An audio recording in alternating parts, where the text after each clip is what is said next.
Hey everybody, this is Kaki Jeter. This is my article review presentation.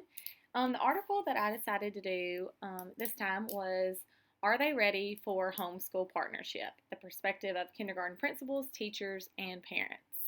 To summarize this article, there's just so much to say. I'm going to try to wrap it up without boring everybody.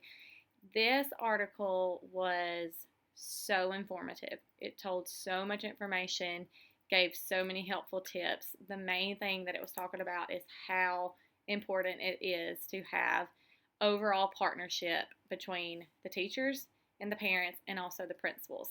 I feel like a lot of the times the principals can get left out of the partnerships and the communication. It seems like a lot of the times the only time the principal is brought into it is when there's a trouble child, or there's been an altercation or conflict or something. It never really seems like the principal is brought in just to make those strong family connections. And so this article did such a good job of making sure that principals play a role in your classroom also. It said from the very beginning the most important thing is that we have to start these partnerships with families as soon as possible. So at our school, we start with pre-K. So it is up to the pre-K teachers to make sure we really get in there, we get involved, and we do the best that we can to bring these parents in, let them know that we're going to have an open door policy, that we're always available for communication. We just try to bring them in no matter what, because if we can start these things from the beginning, then they'll expect that all through school. So once they leave me and go to kindergarten, they're going to expect the kindergarten teacher, to be just as involved. And in this article, they were referring to kindergarten because that is where that was the lowest level of that school. So, they really stressed the importance of it there. One of the things that I liked that they talked about was how PTA and PTO getting involved in a school can be so helpful for teachers. I never really thought about that, but our PTO is fantastic at our school. They really go above and beyond for everything. But it talks about how that's just so great for the principal and the teacher. It boosts their morale to see, parents in the building wanting to help you. I feel like so many times we're on the other side of that where we're trying to help the teacher. We're trying to help the parent, or we're trying to help the child.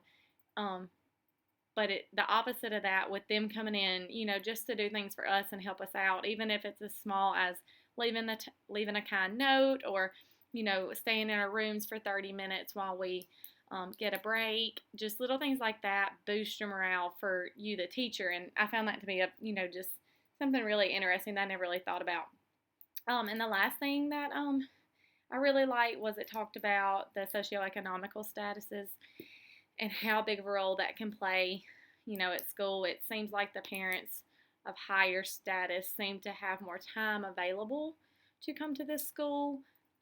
So sometimes we may think that they want to be more involved or they care more, and that's not the case. Just because a parent, is having to work all the time or having to work harder or work two jobs, they may not be able to be at the school. So I feel like that as a teacher, we need to make sure we go out of our way to make that parent feel comfortable. And you can't make it to this event, and that's fine. Let's find a time that's good for you, and let's work together to get you in the classroom, or let's do a family involvement at home, or let's have a night where you can come in and we can have a snack and talk, or things like that, just to bring them into the school.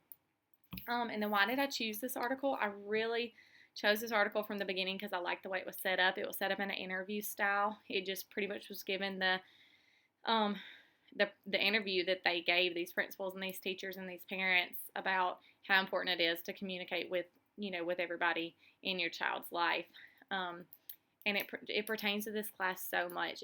It gave so much information and so many great ways that you could bring the parents in, how the parents can help the teacher, how the principal can come in and just set up those relationships and help make them all as positive as possible.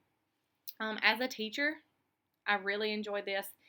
I really want to make sure I involve my principal. At our school, we have a head principal that's over the whole elementary school, but then every 2 grades have their own assistant principal.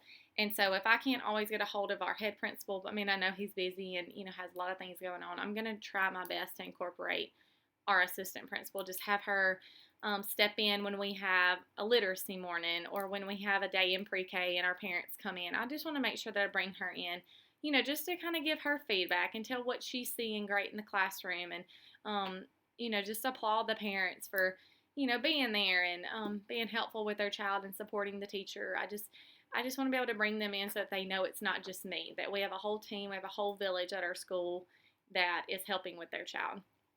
And then lastly, my critique, I could not rave about this article more.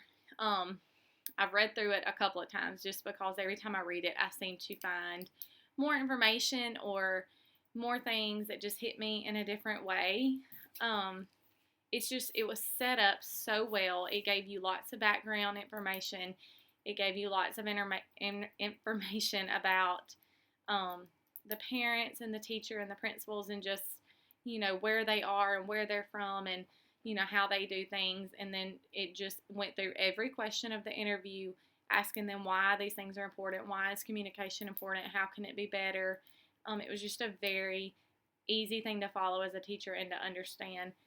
And in the conclusion of it, they all agreed. The principal, the teacher, and the parents all agreed that there is no better place to start than communication. You have to have open communication, and you have to make everybody feel safe and comfortable. And I just feel like that's what every teacher wants.